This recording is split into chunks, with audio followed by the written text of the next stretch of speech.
¿Estás seguro de no estar cometiendo algún pecado contra el primer mandamiento? Cuidado, porque podrías estar haciéndolo sin saber. Te invito a que dediques unos pocos minutos al bien de tu alma. Te voy a compartir aquí algunas cosas que te ayudarán a tener una mejor vida de católico y a preparar más bien tu próxima confesión. El Catecismo de San Pío X nos explica los 10 mandamientos. Te voy a compartir lo que dice sobre el primer mandamiento y te vas a sorprender porque tal vez sin saberlo estés cometiendo alguna falta contra este mandamiento de la ley de Dios, que es el primero y el más importante. Dice San Pío X, ¿por qué se dice al principio, yo soy el Señor Dios tuyo? Al principio de los mandamientos se dice, yo soy el Señor, Dios tuyo, para que entendamos que Dios, por ser nuestro Creador y Señor, puede mandarnos lo que quiera y nosotros, sus criaturas, estamos obligados a obedecerle. ¿Qué nos ordena Dios con las palabras del primer mandamiento? ¿Amarás a Dios sobre todas las cosas? Con las palabras del primer mandamiento, Dios nos ordena que le reconozcamos, adoremos, amemos y sirvamos a Él solo como a nuestro supremo Señor. Bueno, esto no es tan difícil de comprender. Esto creo que todos lo alcanzamos a ver. Lo que no alcanzamos a comprender es qué prohíbe ese mandamiento y cuáles son las faltas que podríamos cometer contra ese primer mandamiento de la ley de Dios. ¿Cómo se cumple el primer mandamiento? El primer mandamiento se cumple con el ejercicio del culto interno y externo. Miren qué importante es esto. El primer mandamiento se cumple con el ejercicio del culto. Dios merece que le demos culto, merece que lo adoremos, interna y externamente. ¿Qué es el culto interno? Culto interno es la honra que a Dios se da con las facultades del Espíritu únicamente, a saber, con el entendimiento y la voluntad. ¿Habías pensado en esto? ¿Habías alguna vez escuchado esto? Que el culto interno que le das a Dios lo haces con tus facultades del alma, que son el entendimiento y la voluntad. Es que estamos hechos para conocer a Dios. Si no te esfuerzas en conocer a Dios, si no haces nada para conocerlo más, en realidad no estás cumpliendo muy bien el primer mandamiento. Con la voluntad podemos elegir y también podemos amar. A Dios debemos amarlo sobre todas las cosas y sobre todas las personas. ¿Qué es el culto externo? Culto externo es el homenaje que se rinde a Dios por medio de actos exteriores y de objetos sensibles. Vean, no solamente se trata de amar a Dios en nuestro corazón, también tenemos que expresar ese amor con signos externos, como dice aquí, por medio de actos exteriores y objetos sensibles. Actos exteriores, por ejemplo, cuando vas a la misa. El hecho de salir de tu casa, trasladarte a ese lugar donde se celebra el santo sacrificio y estar allí con devoción, esa es una expresión externa del culto interno que tú le quieres dar a Dios, pero es importante hacer las dos cosas, porque algunos piensan que basta con que en tu corazón tengas mucho amor para Dios y con eso es suficiente. No, Dios también merece un culto externo y eso es parte de lo que implica cumplir con el primer mandamiento. ¿Basta adorar a Dios nada más que con el corazón interiormente? No, no basta adorar a Dios nada más que con el corazón interiormente, sino que es necesario adorarlo también exteriormente, con el espíritu y el cuerpo, porque es creador y señor absoluto del uno y el otro. Si Dios me ha dado mi cuerpo, también merece que mi cuerpo lo adore. Por eso en la liturgia católica, con algunas posturas corporales, expresamos nuestra adoración a Dios. Por ejemplo, poniéndonos de rodillas. Por ejemplo, estando con reverencia, que el cuerpo exprese la reverencia. El modo de vestir también es importante, no es algo secundario. El modo de vestir tu cuerpo, el modo de cubrir tu cuerpo, el modo de presentarte con tu cuerpo, es importante también para los demás y es importante también para Dios. ¿Cuánta gente va a la misa en ropa deportiva, como si viniera de una cancha de fútbol o de básquetbol? Y piensa que eso es algo secundario. No, no es algo secundario. Dios merece que con nuestro cuerpo también y con la manera de arreglar nuestro cuerpo le demostremos que lo amamos. ¿Puede subsistir el culto externo sin el interno? No, no puede en manera alguna subsistir el culto externo sin el interno, porque aquel separado de éste queda privado de vida, de mérito y de eficacia, como un cuerpo sin alma. También es importante no solamente vestirse bien o ponerse rodillas o estar de pie o sentarse en la misa, por ejemplo, cuando tenemos que estar usando esas posturas. Si nuestro corazón, si nuestra mente no está en sintonía con lo que está haciendo nuestro cuerpo, en realidad no estamos adorando a Dios. Entonces, ni podemos pensar que el culto consiste nada más en las cosas externas, y tampoco podemos pensar o reducir el culto a Dios al puro sentimiento interior. Las dos cosas son importantes. Por eso, la próxima vez que vayas a misa, que vayas a adorar a Dios, disponte para que lo adores de verdad, con el corazón, con tu mente, cuando estás allí poniendo toda tu atención, toda tu dedicación. No vaya a ser que le estés faltando al respeto a Dios, que estés allí en su casa pensando en otra cosa, que estés allí nada más por estar. También es importante cómo te presentas ante Dios. ¿Cuál es tu postura? Hay gente que cuando se pone de pie en la misa o cuando se sienta, busca la postura más cómoda, con los brazos cruzados, con un pie hacia adelante para pararte más cómodamente o, no sé, cruzando las piernas cuando estás sentado. Es que también con el cuerpo tenemos que mostrarle a Dios que lo queremos adorar. No vamos a la misa ciertamente a estar muy cómodos. Vamos a la misa a mostrarle a Dios que lo amamos y lo hacemos con nuestros pensamientos, con nuestros impulsos de corazón, pero también con el modo como nos presentamos ante Él. ¿Qué nos prohíbe el primer mandamiento? El primer mandamiento nos prohíbe la idolatría, la superstición, el sacrilegio, la herejía y cualquier otro pecado contra la religión. Los vamos a ver uno por uno. ¿Qué es la idolatría? Llámase idolatría dar a una criatura cualquiera, por ejemplo, a una estatua, una imagen, un hombre, el culto supremo de adoración debido a Dios. Solamente a Dios debemos adorar. Sabemos que hay un solo Dios verdadero en tres personas distintas. Podemos adorar a la Santísima Trinidad y a cada una de las personas de la Santísima Trinidad. Podemos adorar a Dios Padre, adorar a Dios Hijo, adorar a Dios Espíritu Santo, o a las tres personas juntas, sabiendo que estamos adorando a un solo Dios, no a tres dioses, sino a uno solo. Solo la Santísima Trinidad merece nuestra adoración. No podemos adorar a nadie más. A la Virgen María la amamos mucho, pero no la adoramos. Tampoco adoramos las imágenes. ¿Sí? Yo aquí tengo ahora mismo una imagen que les puedo mostrar del Sagrado Corazón de Jesús. Esta imagen me puede servir para dirigirme a nuestro Señor Jesucristo, me puede servir para yo concentrarme más en su persona, pero esta imagen no es Cristo. De ninguna manera puedo rendir adoración a una imagen. Los hermanos separados, como dicen uno, pero son los protestantes no entienden esto y nos acusan de idolatría porque usamos las imágenes como medio para poder nosotros concentrar nuestra atención en la persona representada por la imagen. Nosotros no hacemos ninguna adoración a las imágenes. De hecho, el Catecismo de San Pío X lo dice claramente.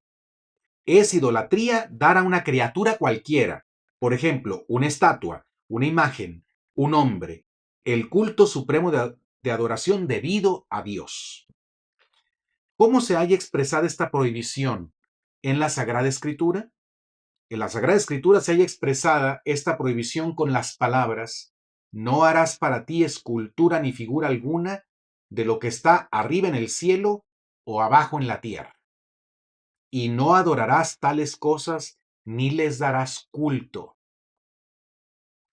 En la Escritura está claramente expresado, pues, que Dios prohíbe la idolatría. Y normalmente estos pasajes de la Escritura que prohíben la idolatría, los protestantes nos los echan el cara a los católicos para decir: ya ves, ustedes están cometiendo pecado gravísimo de idolatría porque tienen imágenes. Ustedes adoran imágenes, ustedes adoran a la Virgen María, ustedes adoran a los santos. No. Pongamos atención porque más adelante esto se va a clarificar. ¿Prohíben estas palabras toda suerte de imágenes? No, por cierto, sino solo las imágenes de las falsas divinidades hechas con el fin de ser adoradas, como hacían los idólatras. Es esto tanta verdad que el mismo Dios mandó a Moisés que hiciera algunas, como las 12 estatuas de querubines sobre el arca y la serpiente de metal en el desierto. Miren qué interesante.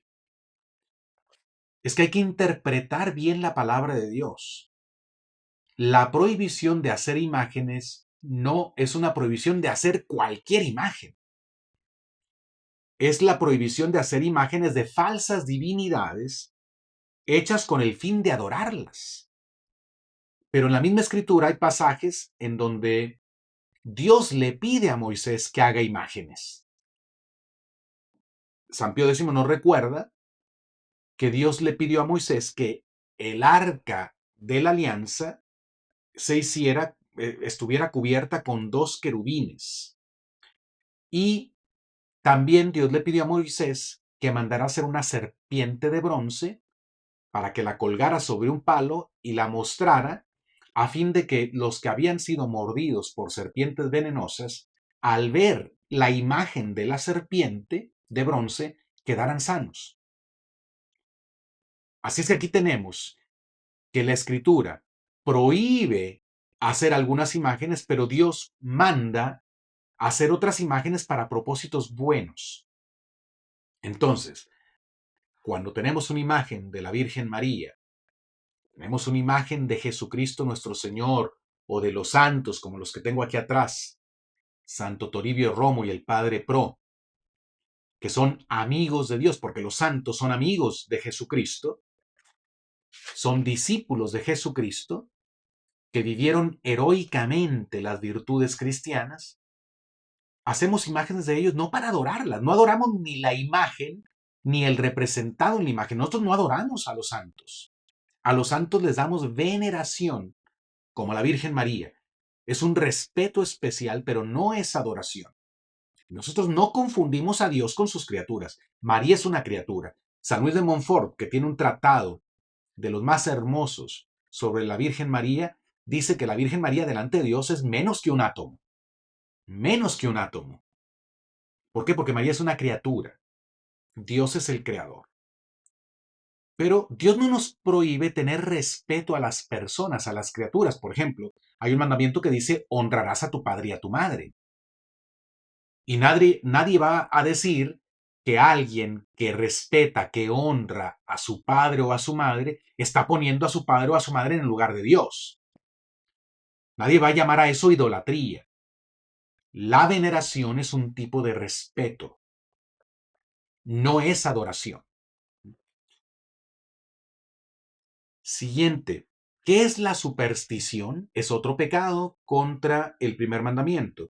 Se llama superstición a cualquiera devoción contraria a la doctrina y al uso de la iglesia, como también atribuir a alguna acción u objeto cualquiera una virtud sobrenatural que no tiene.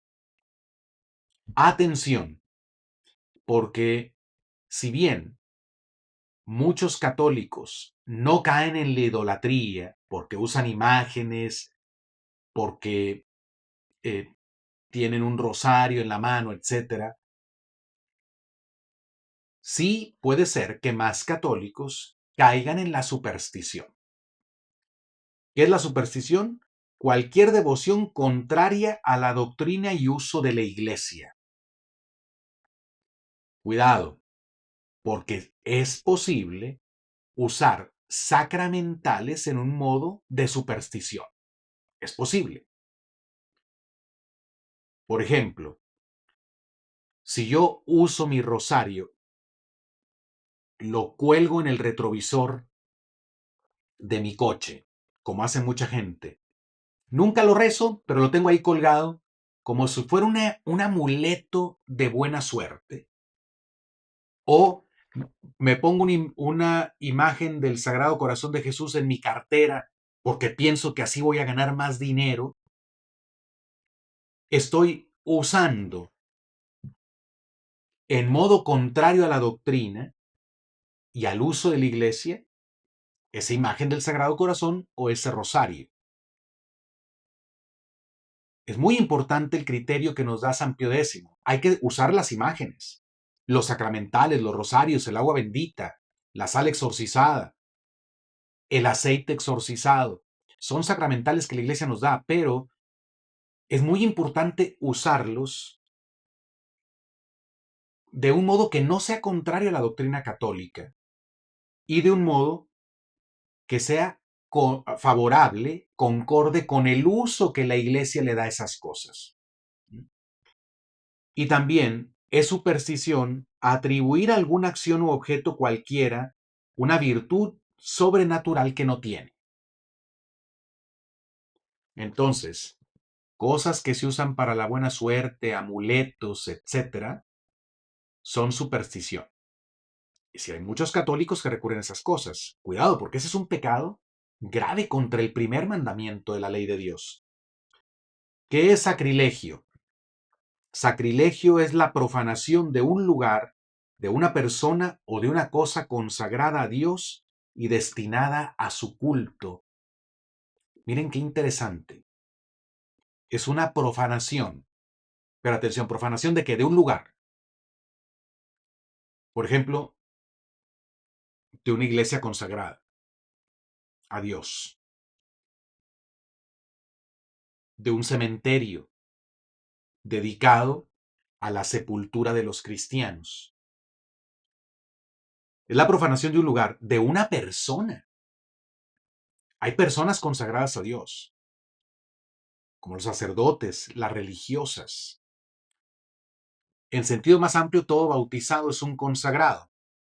Pero aquí parece que se refiere más bien a personas que tienen una consagración especial. Un consagrado o consagrada, con su comportamiento, puede cometer sacrilegio contra su propia persona. O también otro puede cometer sacrilegio contra una persona consagrada. Y también es una profanación de una cosa consagrada a Dios. Por ejemplo, un cáliz que se usa en la misa para contener la sangre preciosa de nuestro Señor Jesucristo. Los vasos sagrados, los objetos sagrados, como el altar, se tienen que respetar porque han sido destinados para el servicio de Dios. Entonces se comete sacrilegio profanando lugares sagrados, por eso debemos portarnos bien en los lugares sagrados, con respeto en los lugares sagrados. Por eso debemos hablar con respeto a las personas consagradas. Y también debemos usar con respeto de las cosas consagradas a Dios. De otro modo, caemos en el pecado de sacrilegio. Si te está pareciendo interesante este video, es el momento en que te pido que me ayudes a mover los algoritmos para que esto llegue a más personas. Dale un like en la plataforma donde lo estés viendo, compártelo desde allí, compártelo a través de tus redes sociales también. Lo puedes compartir también por WhatsApp a tus familiares y amigos. Es muy importante. Si estás en YouTube, importantísimo que te asegures de estar suscrito. Debajo de tu pantalla en tu dispositivo hay un botón de suscripción que debe decir suscrito. Si no dice literalmente suscrito, dale un clic y va a decir así. Si ya dice suscrito, no lo toques porque te vas a desuscribir. Todo esto ayuda a que los algoritmos se muevan. Aquí están mis redes sociales en las cuales me puedes seguir.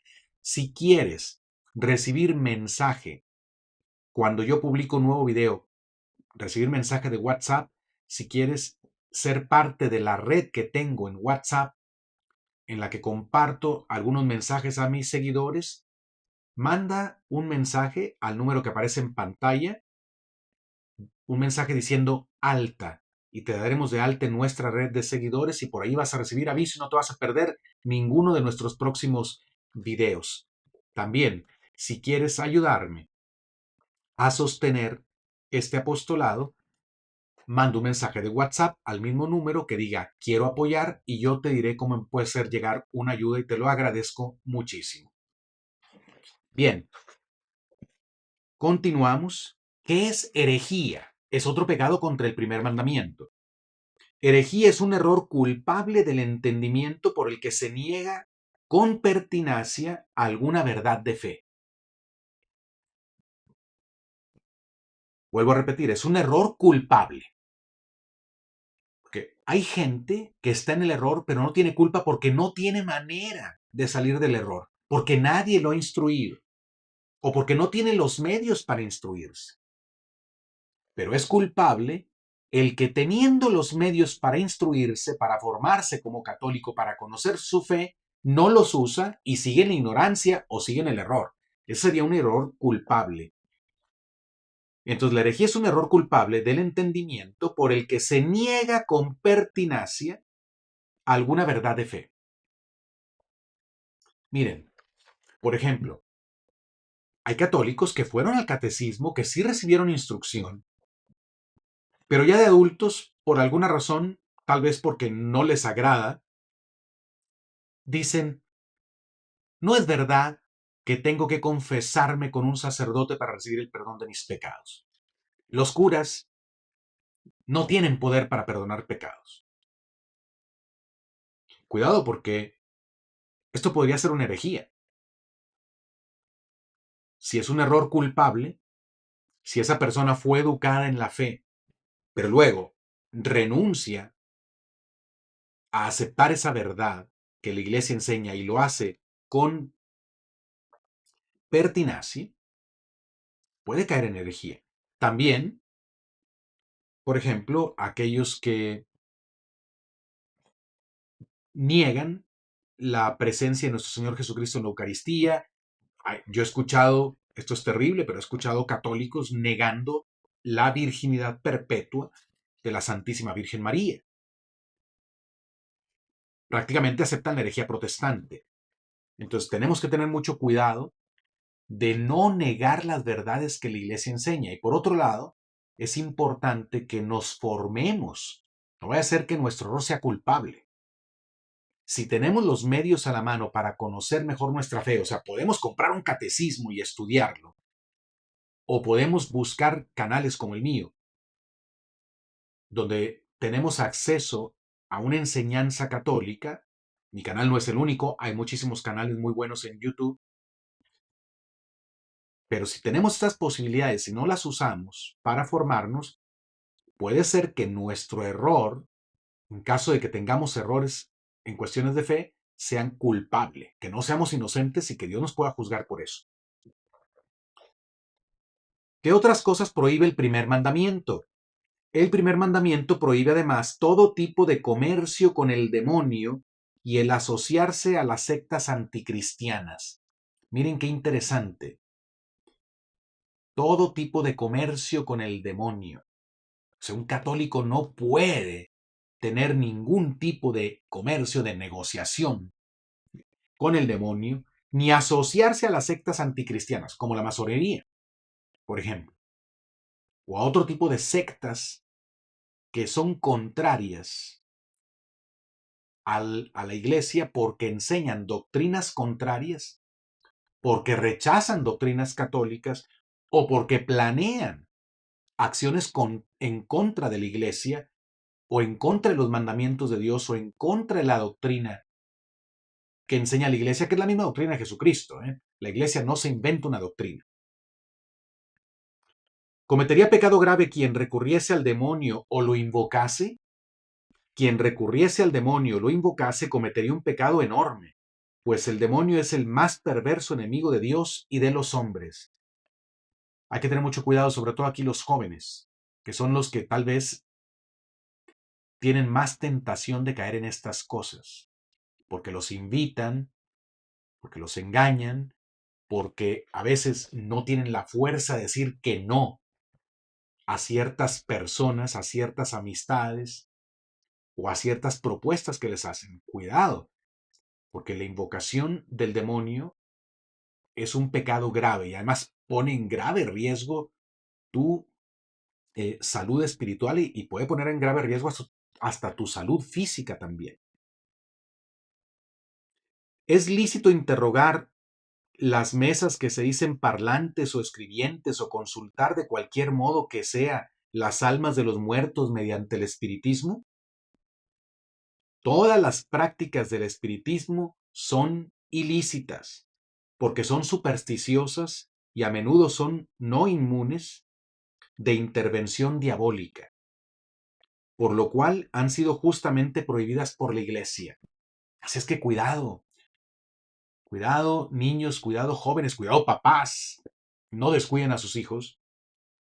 No podemos caer en prácticas espiritistas y la invocación de los muertos, la adivinación, prácticas supersticiosas, como jugar a la ouija y cosas semejantes.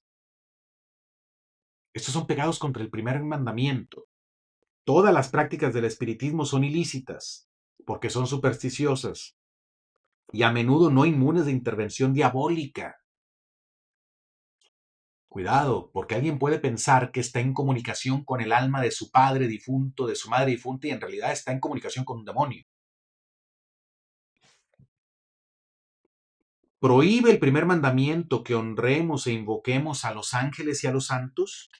No, no está prohibido honrar e invocar a los ángeles y santos. Antes hemos de hacerlo, por ser cosa muy buena, provechosa y altamente recomendada por la Iglesia, ya que ellos son amigos de Dios y nuestros intercesores para con Él. Entonces, no es superstición invocar a los santos y a los ángeles de Dios. Ahora, mucho cuidado porque hay una moda, hay una cierta devoción a los ángeles que está difundiendo por la nueva era que no tiene nada que ver con la devoción católica a los ángeles. Sobre todo, cuidado con aquellos que supuestamente te enseñan a conocer el nombre de tu ángel. Cuidado con invocar ángeles por nombre que no sean los ángeles que la Iglesia Católica llama por su nombre. Por ejemplo, San Miguel, San Gabriel, San Rafael, arcángeles. De esos ángeles sabemos su nombre y la Iglesia los invoca así. Pero cuidado con otros nombres de ángeles que la Iglesia no utiliza porque podrías estar invocando demonios. Siendo Jesucristo nuestro único mediador para con Dios, ¿para qué recurrir también a la mediación de María Santísima y de los santos? Miren qué pregunta tan interesante, porque esta es una objeción de los protestantes, que la echan en cara a los católicos. Jesucristo es el único mediador. Al invocar a la Virgen María, tú le estás faltando al respeto a Jesucristo, estás ignorando a Cristo y lo estás reemplazando por una criatura que es la Virgen María. Al invocar a los santos, tú estás faltándole al respeto a Cristo, que es el único mediador. ¿Qué dice San Pío X?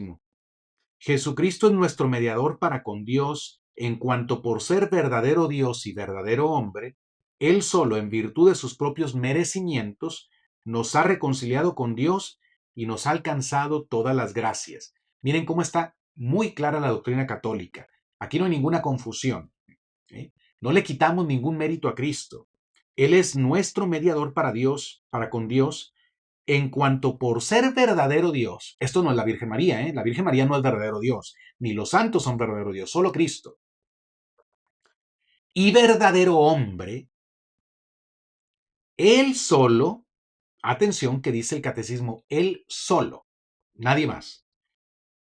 Él solo en virtud de sus propios merecimientos nos ha reconciliado con Dios y nos ha alcanzado todas las gracias. Así es que los católicos no estamos confundidos. Sabemos que Jesucristo, Él solo, nos ha reconciliado con Dios por sus méritos. La Virgen, empero, y los santos, en virtud de los merecimientos de Jesucristo, fíjense bien, en virtud de los merecimientos de Jesucristo, quiere decir, por los méritos de Cristo, la Virgen y los santos, y por la caridad que los une con Dios y con nosotros, nos ayudan con su intercesión a obtener las gracias que pedimos. Y este es uno de los grandes bienes de la comunión de los santos. Entonces, María, la Madre de Dios, nos ayuda. Ella y los santos nos ayudan con su intercesión en virtud de los merecimientos de Cristo, no separados de Cristo. Por eso, cuando le estamos pidiendo ayuda a la Virgen María, estamos pidiendo esa ayuda en virtud de los merecimientos de Cristo. Pedirle a la Virgen María que interceda o que nos ayude, de ningún modo es hacer un lado a Jesucristo. Al contrario, es reconocer los méritos de Cristo y reconocer que el mismo Cristo quiso darle a su madre una colaboración especial para nuestra salvación y para nuestra redención y para ayudarnos aquí en la tierra.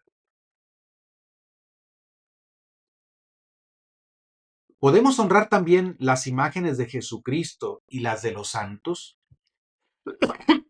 Disculpa. Sí, porque la honra que se hace a las sagradas imágenes de Jesucristo y de los santos se refiere a las mismas personas. Nótese bien que se dice la honra, no la adoración.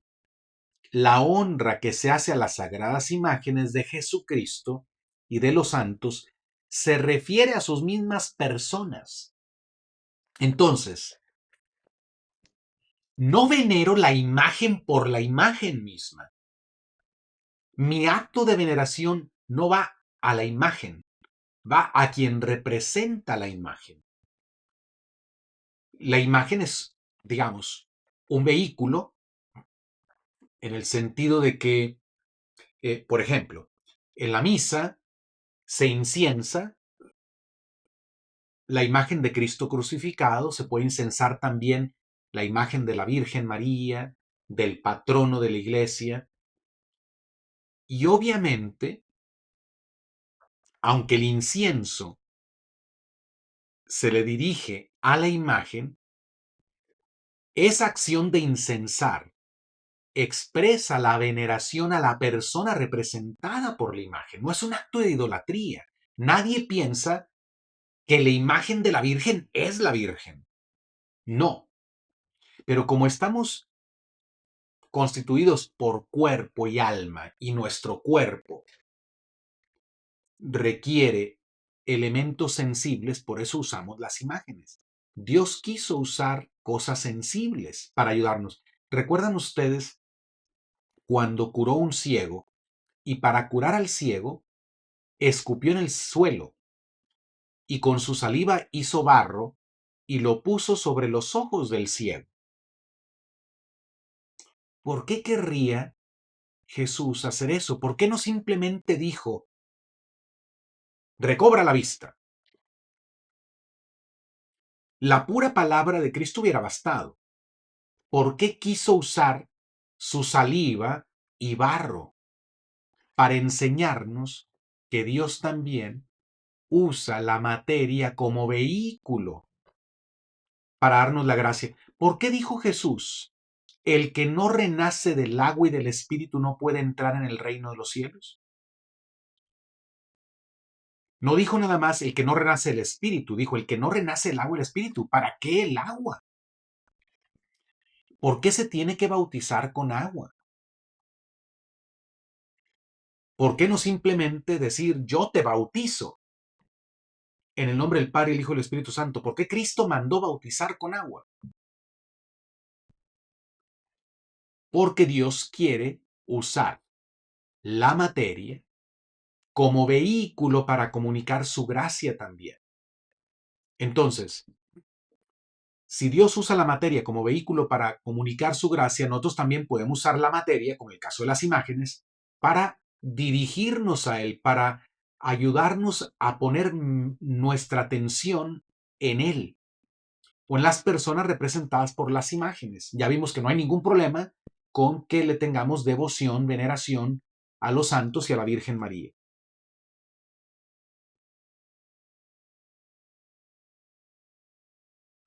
¿Qué diferencia hay entre el culto que damos a Dios y el culto que damos a los santos? Atención, porque esto es muy importante. Entre el culto que damos a Dios y el que damos a los santos hay esta diferencia. Que a Dios le adoramos por su excelencia infinita. A Dios le adoramos por su excelencia infinita. O sea, lo reconocemos a Él como el ser supremo del cual dependemos totalmente.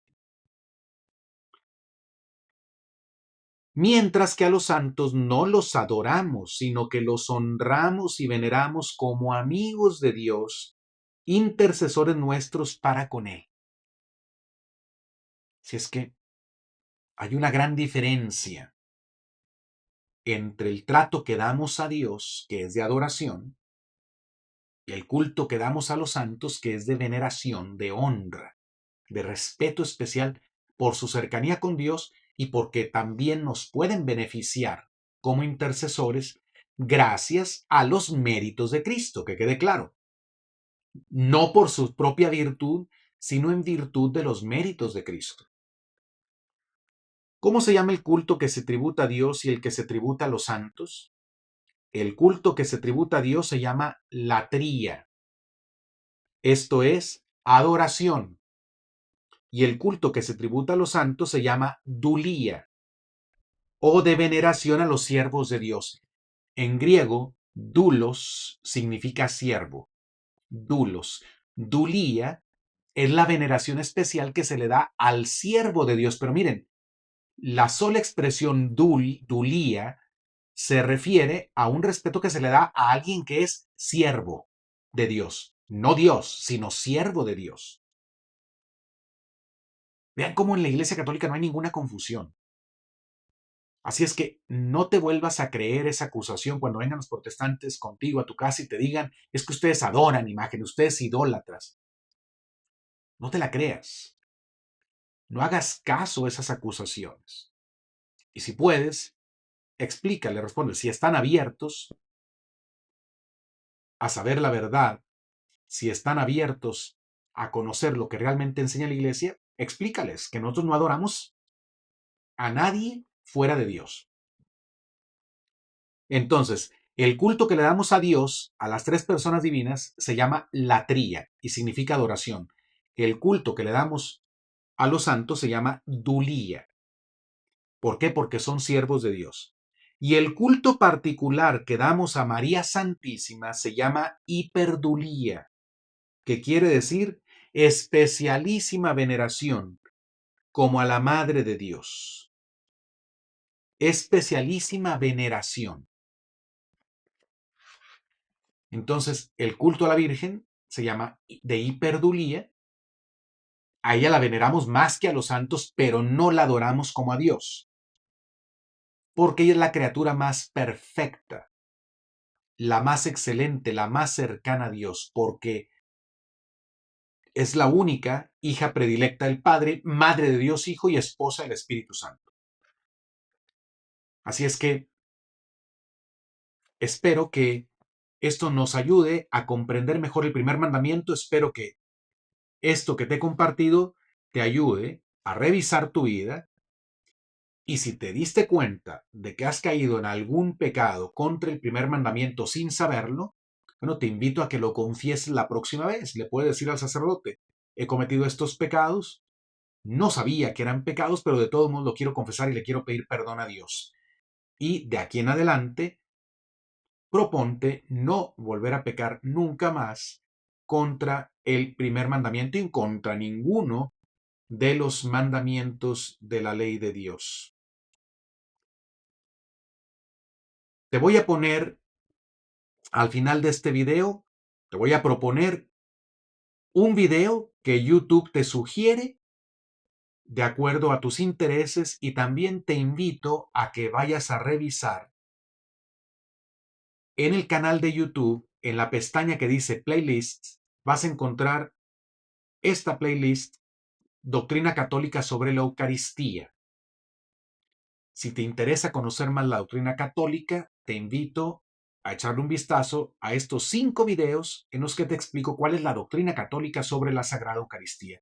Muchas gracias por tu atención, que Dios te bendiga, hasta la próxima y que viva Cristo Rey.